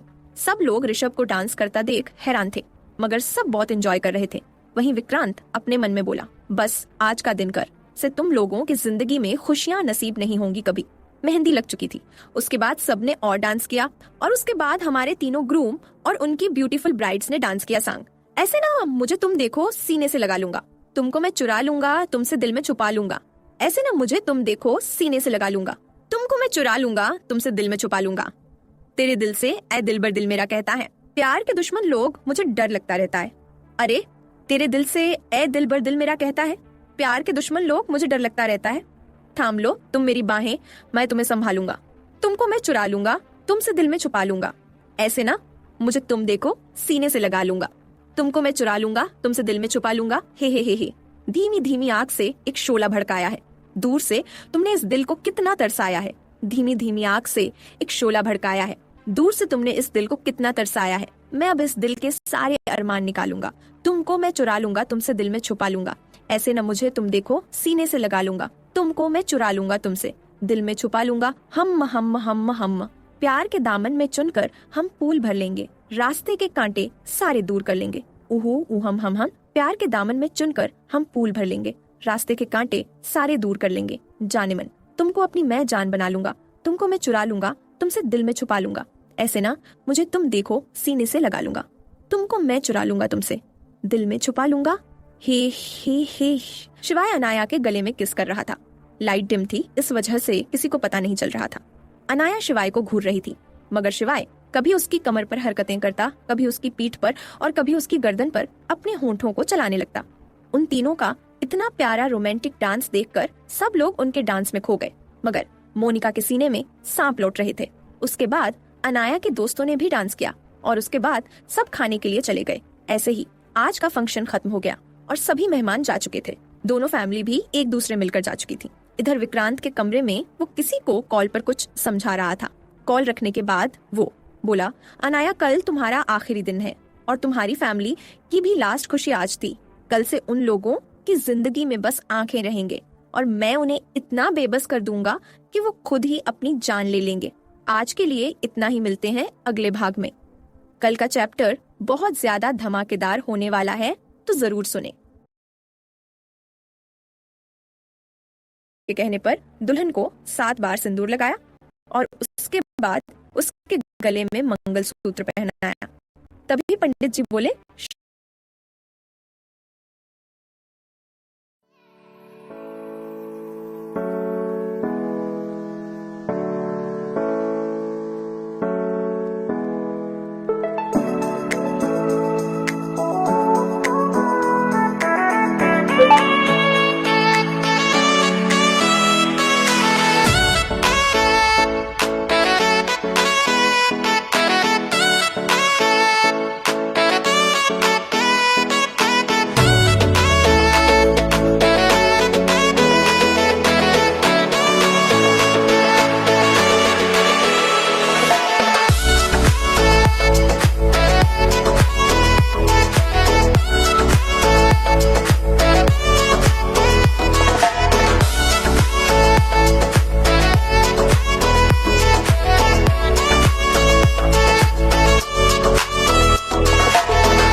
शादी संपन्न हुई।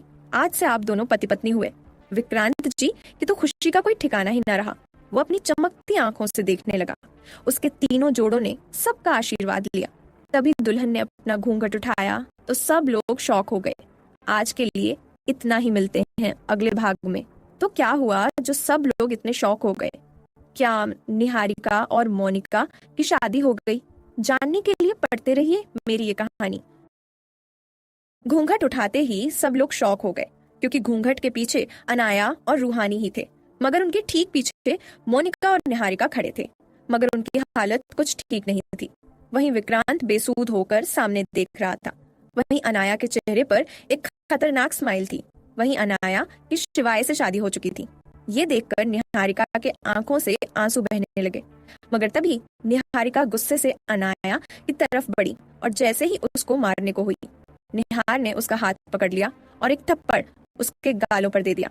वहीं निहारिका का एक हाथ उसके गालों पर था और वो अविश्वास से निहार को देख रही थी, जिसकी आंखों में उसके लिए गुस्सा और घिन थी। वहीं मोहिनी जी ने मोनिका का हाथ पकड़ा और उसे एक जोरदार थप्पड़ देकर उसे देखकर बोली, बगैरत लड़की, तभी तूने माफी मांगी ताकि तू ये सब कर सके। मुझे शर्म आती है कि तुम जैसी घटिया लड़की मेरे पेट से जन्मी है। मुझे पता होता तू ऐसी है तो तुम्हें हमें हाथों से मार देती। उसके बाद उसने सबसे माफी मांगी और मोनिका को वहीं छोड़कर अपने परिवार के साथ वहां से चली गई। तभी वहां पुलिस आ गई और निहारिका और विक्रांत के पास आकर बोली, आप दोनों को कत्ल और कत्ल करने की साजिश करने के जुर्म में गिरफ्तार किया जाता है। निहारिका को तो लेडी कांस्टेबल ने हथकड़ी लगा दी, मगर विक्रांत बोला, मैंने क्या किया है? आप लोग ऐसे नहीं ले जा सकते। तभी किसी की आवाज आई, तुम्हें बिल्कुल ले जा सकते हैं। तुमने अपनी पत्नी यानी मुझे पूजा बंसल को करीब 20 सालों से कैद किया था और सबको मेरी मरने की झूठी बात बताई थी। वहीं अपनी पत्नी को देखकर विक्रांत हक्का बक्का रह गया और उसके चेहरे पर डर दिखने लगा। वहीं अपनी माँ को देखकर निहार सुन्न रह गया और उसकी आंखों से आंसू बहने लगे। वो दौड़ कर गया और उनसे लिपट गया और बच्चों की तरह रोने लगा। पूजा जी की आंखों से भी आंसू बहने लगे। वो आज 20 साल बाद अपने बेटे को देख रही थी। वहीं निहारिका अपनी माँ को एकटक देख रही थी। तभी पूजा जी ने निहारिका को देखा और उन्होंने उसे एक थप्पड़ मारा और बोली, तुम बिल्कुल अपने बाप पर गई हो जो हमेशा दूसरों का घर उजाड़ता है। तुम भी बिल्कुल वैसी ही हो। तभी विक्रांत चिल्लाते हुए बोला, हाँ, मैंने किया तुम्हें कैद क्योंकि तुम मेरी बहन के कातिलों को बचाना चाहती थी। तभी अनाया बोली, अच्छा, वैसे मानना पड़ेगा काफी बेवकूफ हो तुम। अभी तक तुम अपनी बहन के असली कातिल को नहीं ढूंढ पाते। तो विक्रांत बोला, बकवास बंद करो, यही है मेरी बहन के कातिल, रिद्धि सिंघानिया और अश्विन रायचंद। तभी अनाया हंसते हुए बोली, ठीक है, पहले ये वीडियो देखो। तभी अनाया के असिस्टेंट ने एक वीडियो चलाया जिसमें एक आदमी जो कि विक्रांत के उम्र का ही था, वो आदमी गाड़ी में कुछ छेड़छाड़ कर रहा था। ये वीडियो रायचंद विला की थी, मगर उस दिन सारे गार्ड्स अंदर चले गए थे क्योंकि विक्रांत की बहन विनीता बंसल ने रायचंद मेंशन में बहुत तमाशे किए। थोड़ी देर बाद विनीता बाहर आई और गाड़ी में बैठ गई। उसी के पीछे पूजा जी भी बाहर आ गई थी, मगर वो गाड़ी में बैठती कि उनको किसी का कॉल आ गया। वो कॉल अटेंड करने गार्डन की तरफ चली गई कि तभी उन्हें एक धमाके की आवाज आई तो उनके हाथों से फोन छूट गया। वहीं सभी लोग बाहर आए कि क्या हुआ, तो विनीता की गाड़ी ब्लास्ट हो चुकी थी और उसके शरीर के भी चिथड़े हो गए थे। इतना देखते हुए विक्रांत के आंसू बहने लगे। वो बोला, ये झूठ है। तभी अनाया बोली, तुम्हारे कुछ भी बोलने से कुछ नहीं बदलेगा, यही सच है। वहीं विक्रांत के पैरों ने उसका साथ छोड़ दिया और वो धम से जमीन में गिर गया। तभी एक और वीडियो चला जिसमें वही आदमी नागेश राणा और विनीता बंसल एक होटल रूम में जा रहे थे। तभी अनाया बोली, तुम्हारी वो घटिया बहन का इसके साथ पहले से चक्कर था, मगर वो ज्यादा अमीर नहीं था, तो तुम्हारी बहन ने उसे छोड़कर मेरे डैड को फंसाने का सोचा। मगर अफसोस, दादी ने पहले ही रूहानी दीदू की मॉम की शादी करवा दी। मगर जब उनकी डेथ हुई तो तुम्हारी बहन के पास एक और मौका था, मगर तब भी दादी ने मेरी मॉम से डैड की शादी कर ली। तो तुम्हारी उस बहन ने बहुत तमाशे किए, याद है ना? तो विक्रांत का चेहरा झुक गया क्योंकि ये बात पूजा जी ने भी बोली थी, मगर विक्रांत ने उनकी नहीं सुनी। उन्होंने ये भी कहा कि अश्विन और रिद्धि जी ने कुछ नहीं किया, मगर विक्रांत नहीं माना और उसने पूजा जी को कैद कर लिया। इधर निहारिका को तो यकीन ही नहीं हो रहा था उसके पापा ऐसे होंगे। तभी अनाया बोली, इतना ही नहीं, मिस्टर विक्रांत बंसल के नाजायज संबंध सुनंदा विश्वास से थे और स्नेहा इन दोनों की नाजायज औलाद थी। इतना सुनकर तो निहार और निहारिका का दिल धक्का से रह गया और वो दोनों नफरत से विक्रांत जी को देखने लगे। वहीं आज विक्रांत जी को बहुत पछतावा हो रहा था कि उनकी एक गलती की वजह से आज उनसे उनका सब कुछ छिन गया। तो पुलिस विक्रांत और निहारिका को अपने साथ ले गए। अनाया ने उनके खिलाफ आज के लिए भी रिश्वत दर्ज करवाई। उनके जाने के बाद अनाया ने एक वीडियो और चलाई जिसमें मोनिका उस मेड को कुछ पैसे देकर सीढ़ियों में तेल गिराने को बोल रही थी। तभी वीडियो बंद हुआ और रूही ने एक झन्नाटेदार थप्पड़ मोनिका के गालों पर जड़ दिया, जिससे वो जमीन पर गिर और उसके पुराने घावों से फिर से खून निकलने लगा। सब नफरत से उसे देख रहे थे। तभी बीक्यू के लोग को लगे कपड़े पहनने वाले गार्ड्स मोनिका को घसीटते हुए ले जाने लगे, मगर उससे पहले सभी ने अनाया के आगे अपना सिर झुका लिया। सभी को पता था बेरहम क्वीन के गार्ड्स अपनी क्वीन के अलावा किसी के आगे नहीं झुकते। सभी लोग शौक से अनाया को देखने लगे। आज सबको पता चल चुका था कि अनाया ही अंडरवर्ल्ड की बेरहम क्वीन है। वहीं शिवाय तो बहुत प्यार से अपनी बीबी को देख रहा था। अभी रात के करीब 12 बजने को थे, क्योंकि इतने ड्रामों में 12 बज चुके थे। तभी एक स्पॉटलाइट अनाया पर पड़ी और सभी लोगों ने एक साथ बर्थडे सॉन्ग गाया। अनाया हैरानी से सबको देखने लगी, क्योंकि वो अपना बर्थडे भूल गई थी। सबने उसे विश किया। उसके बाद एक छोटा सा केक उसके सामने रख दिया। तो फाइनली हमारी अनाया आज 18 साल की हो गई थी। सभी लोगों ने खाना खाया और अपने अपने कमरों में सोने चले गए। अनाया और शिवाय आज अलग अलग कमरों में सो गए। सुबह उनकी विदाई होने वाली थी। आज के लिए इतना ही, मिलते हैं अगले भाग में। सभी लोग सो गए थे। अगली सुबह फिर से सभी ने अनाया को बर्थडे विश किया और सभी लोग हॉल में बैठ गए। मल्होत्रा फैमिली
भी वहां मौजूद थी। अनाया लोग फिर से तैयार हो रहे थे। तभी शिवाय के दादाजी बोले, चलो अब विदाई का टाइम हो गया है। तो सभी लोगों की आंखों में नमी आ गई। उसके बाद तीनों जोड़ों ने महादेव का आशीर्वाद लिया और विदाई की तैयारी हो गई। रिबर्थ के बाद आज पहली बार अनाया रो रही थी, मगर शिवाय को उसका रोना बर्दाश्त नहीं हो रहा था। उसने कस के अपने हाथों की मुट्ठियां बंद की। वो अनाया को देखने लगा, जो बहुत ज्यादा रो रही थी। जब शिवाय से और बर्दाश्त ना हुआ तो उसने अनाया को गले से लगा लिया और उसके बालों को सहलाते हुए बोला, बच्चा प्लीज अब मत रो। तुम जब चाहोगी मैं तुम्हें यहाँ लेकर आ जाऊंगा। वहीं अपनी माँ और बहन के बाद शिवाय को किसी से इतना ज्यादा फर्क पड़ता देख सब हैरान थे, मगर सभी लोगों के चेहरे पर एक मुस्कान आ गई। मल्होत्रा फैमिली भी सबसे विदा लेकर अपनी बहू लेकर चले गए। उसके बाद राजावत फैमिली भी अपनी बहुओं को लेकर चली गई। अब रायचंद मेंशन बहुत सूना सूना लग रहा था। रूहानी और रूही भी बहुत उदास थे। वो दोनों भी काफी रो चुके थे। उनके पति उन्हें संभाल रहे थे। अनाया और शिवाय की गाड़ी में शिवाय अनाया को अपने गोद में बिठाकर उसके बाल सहला रहा था। अनाया के सिर में दर्द हो रहा था, इतना रोने की वजह से वो ऐसे ही सो गई। थोड़ी देर बाद उनकी गाड़ी राजावत मेंशन में आकर रुकी तो गाड़ी रुकने की वजह से अनाया की नींद भी खुल गई।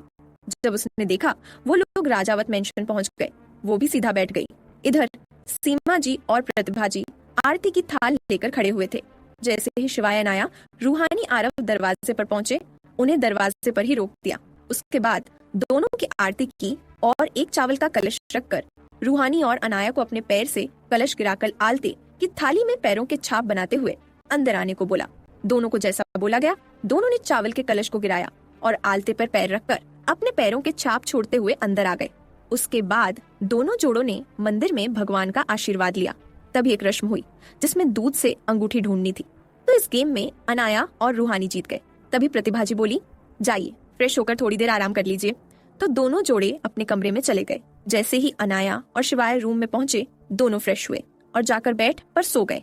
क्योंकि कल वो काफी लेट सोए थे, इसलिए अनाया को लेटते ही नींद आ गई और शिवाय भी उसे देखते देखते सो गया। आरव और रूहानी भी सो गए थे। वहीं मल्होत्रा मेंशन में आदित्य और रूही का बहुत अच्छे से सब कुछ हुआ। उसके बाद अंगूठी की रस्म हुई और दोनों आराम करने चले गए। रूही अंगूठी रस्म में जीत गई, इधर खंडहर में मोनिका को काफी टॉर्चर किया जा रहा था। उसकी हालत बहुत खराब थी, मगर फिर भी उन्हें कोई फर्क नहीं पड़ रहा था। मोनिका बेहोश हो गई। राजावत मेंशन में अनाया और शिवाय और रूहानी आरव उठकर सबके साथ नीचे बैठे हुए थे। अभी लंच का टाइम हो चुका था। सबने लंच किया। कल रूही और अनाया की पहली रसोई की रस्म होने वाली थी। सबने लंच किया। उसके बाद शिवाय और अनाया वहाँ से कुछ जरूरी काम का बोलकर वहाँ से चले गए। थोड़ी देर बाद उनकी कार एक खंडहर जैसी जगह पर आकर रुकी और दोनों अंदर चले गए। जैसे ही दोनों अंदर पहुंचे, दो लड़कियां अंदर कुर्सी से बंधी हुई थीं। अनाया और शिवाय दोनों एक कुर्सी में बैठ गए। तभी अनाया ने कुछ इशारा किया। गार्ड्स ने एक बाल्टी बर्फ वाला पानी दोनों पर डाल दिया, जिससे दोनों चीखते हुए होश में आए। जी हाँ, ये दोनों मोनिका और निहारिका थे। निहारिका को अनाया के कहने पर जेल से यहाँ लाया गया था। जैसे ही दोनों ने अनाया को और शिवाय को देखा, दोनों डर से कांपने लगी।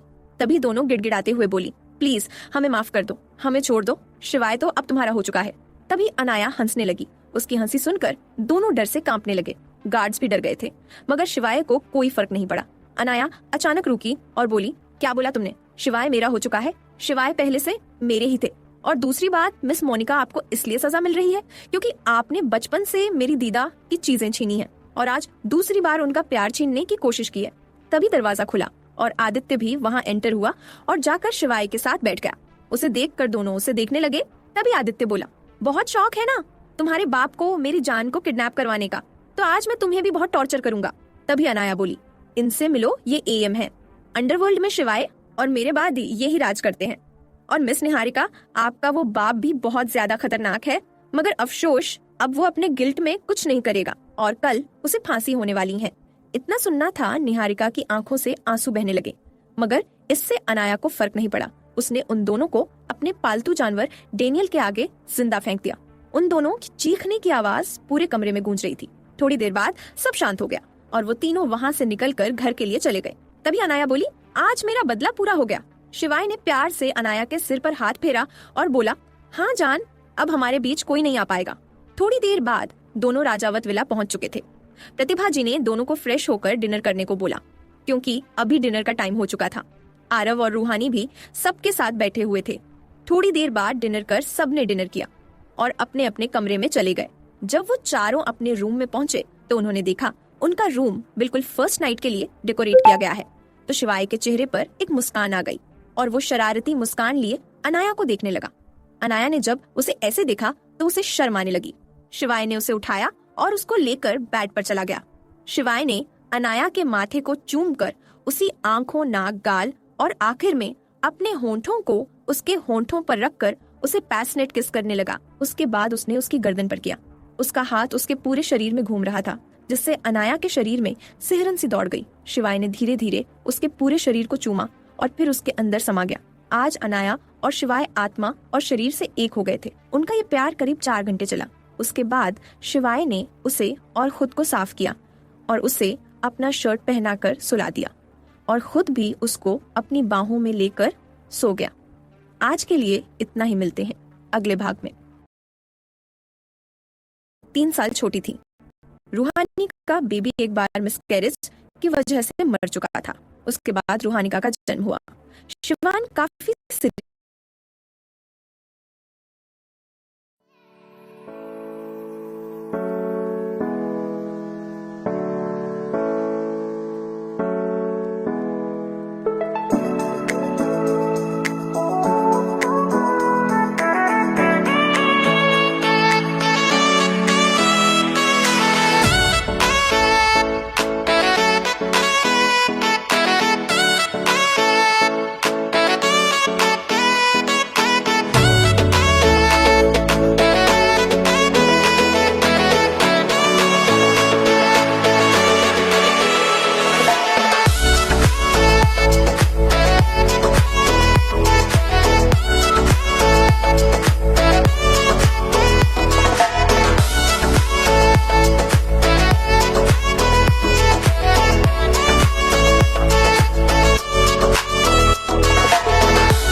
रहता था। मतलब वो अपनी मॉम डैड की कार्बन कॉपी था, मगर वो रूहानिका और खासकर अपनी मॉम से सबसे ज्यादा प्यार करता है।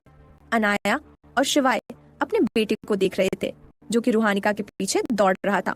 उन दोनों के चेहरे पर स्माइल थी। अनाया और शिवाय ने अंडरवर्ल्ड का साथ छोड़ दिया था, मगर दोनों अभी भी बिजनेस वर्ल्ड पर राज करते थे।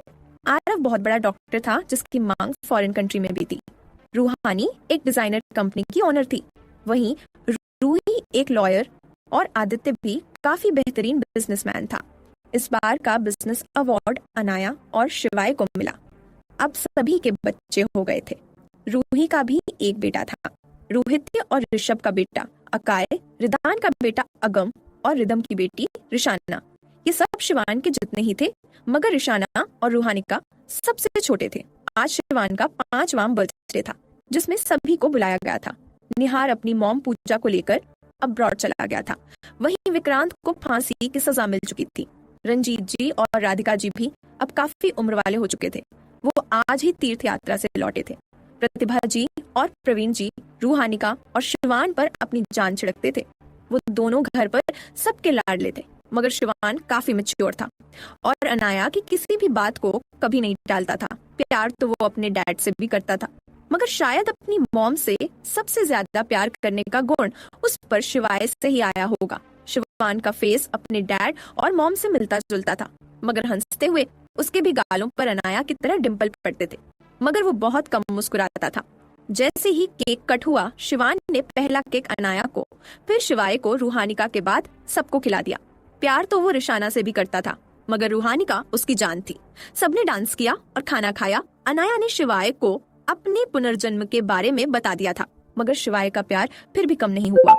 वो अभी भी अपने बेटे से जेलस फील करता है, मगर शिवान भी अपने डैड की तरह है जो किसी से नहीं डरता, और इतनी छोटी सी उम्र में ही उसके पास से निकलने वाला ऑरा काफी पावरफुल है। दोनों की आंखों ही आंखों में कोल्ड वॉर चलती है, मगर अनाया के डर से दोनों प्यार से रहते हैं। वैसे तो शिवान काफी चुप रहता है, मगर अनाया के सामने उसका बच्चों वाला बिहेव बाहर आ जाता है। वो अनाया के अटेंशन के लिए कुछ भी करने को तैयार रहता है। आज अनाया और शिवाय ट्रिप पर जाने वाले थे गोवा में। शिवान भी चाहता था कि उसकी मॉम डैड कुछ पल साथ बिताए, इसलिए उसने कोई विरोध नहीं किया। अनाया और शिवाय गोवा में पहुंच चुके थे। उन्होंने वहां के बीच साइड पर बहुत एंजॉय किया। शादी के बाद आज पहली बार वो दोनों इस तरह से कहीं घूमने आए हुए थे। अनाया ने अपना सिर शिवाय के कंधे पर रख दिया और वहां का सनसेट देखने लगी। शिवाय भी अनाया का साथ पाकर बेहद खुश था। आज पहली बार उसे फिर से ये महसूस हो रहा था कि वो दोनों फिर से अपने टीन एज के टाइम में है। शिवाय का प्यार अनाया के लिए वक्त के साथ और भी गहरा हो गया था। वहीं अनाया का प्यार शिवाय से कहीं गुना ज्यादा था, क्योंकि लड़कियों का प्यार वक्त के साथ बढ़ता जाता है। मगर शिवाय ने भी ये साबित किया कि वो अनाया के लिए एक परफेक्ट इंसान है। उसने अनाया के लिए अपने बिजी टाइम में भी टाइम निकाला। उसके हर एक मूड स्विंग को, उसके हर एक नखरे को बिना किसी शिकायत के पूरा किया। उसने कभी भी अनाया को किसी भी चीज के लिए मना नहीं किया और उसे एकदम प्रिंसेस की तरह रखा, जिसका हुक्म सबसे ऊपर था। शिवान के होने के बाद भी अनाया को बच्चे की तरह पैम्पर किया, और शिवाय और शिवान दोनों अनाया को अपनी फर्स्ट प्रायोरिटी रखते हैं। आज अनाया और शिवाय ने एक डिनर डेट प्लान किया। रात के टाइम बीच के पास अनाया और शिवाय एक टेबल कुर्सी पर बैठे हुए थे। उनके आसपास बेहद खूबसूरत डेकोरेशन किया गया था। शिवाय ने अनाया की सारी फेव डिशेस अपने हाथों से बनाई और उसे अपने हाथों से खिलाई। उसके बाद शिवाय ने अनाया को एक बार फिर से प्रपोज किया और फिर उससे डांस के लिए पूछा। तो अनाया ने अपना एक हाथ उसके हाथ में रखा और दूसरा हाथ उसके कंधे पर रखा और दोनों डांस करने लगे। मैं आ लिखूं तू आ जाए, मैं बैठ लिखूं तू आ बैठे, मेरे शाने पर सर रखे तू, मैं नींद कहूं तू सो जाए, मैं आ लिखूं तू आ जाए, मैं बैठ लिखूं तू आ बैठे, मेरे शाने पर सर रखे तू, मैं नींद कहूं तू सो जाए, चल आ एक ऐसी नज्म कहूं, जो लफ्ज कहूं वो हो जाए, मैं दिल लिखूं तू दिल थामे, मैं गुम लिखूं वो खो जाए, मैं आह भरूं तू हाई करे, बेचैन लिखूं बेचैन हो तू, फिर बेचैनी का बे काटूं, तुझे चैन जरा सा हो जाए, अभी एन लिखूं तो सोचे मुझे, फिर शीन लिखूं तेरी नींद उड़े, जब काफ लिखूं तुझे कुछ कुछ हो, मैं इश्क लिखूं तुझे हो जाए, आजू रोजो साने दिल बरम्याने दिल बरम्याने, बोजू नुंद बाने दिल बरम्याने दिल बरम्याने, आजू रोजो साने दिल बरम्याने दिल बरम्याने, बोजू नुंद बाने दिल बरम्याने दिल बरम्याने। उसके बाद शिवाय ने अनाया के माथे को चूमकर उसके होठों पर होंठ रखकर उसे एक प्यार भरा किस किया और उसको अपने सीने से लगा लिया। जब तक तेरी आंखों में वो चमक नहीं थी, शिवाय की राहें अधूरी सी लगती थीं। अनाया की मुस्कान और उसकी खामोशियां दो दिलों को एक दूसरे से मिलाती थीं। अजनबी थे हम पहले, फिर दोस्त बने। प्यार की राह में दोनों कभी रुके नहीं। गम थे, दर्द थे, फिर भी जिए गए। अब पूरी हुई कहानी, दिलों के राज खुले नहीं। अच्छा था सफर, फिर भी हम रुकते नहीं। प्यार की चुप्प अब बोलती है सच्चाई। आखिरकार हर कहानी को मिलती है एक अंजाम। शिवाय और अनाया का सफर पूरा हुआ, अब हम हैं सिर्फ हम। तो गाइस, आई होप आपको ये कहानी पसंद आई होगी। शिवाय और अनाया का सफर बस यही तक था, मगर कब शुरू होगा एक नया अध्याय।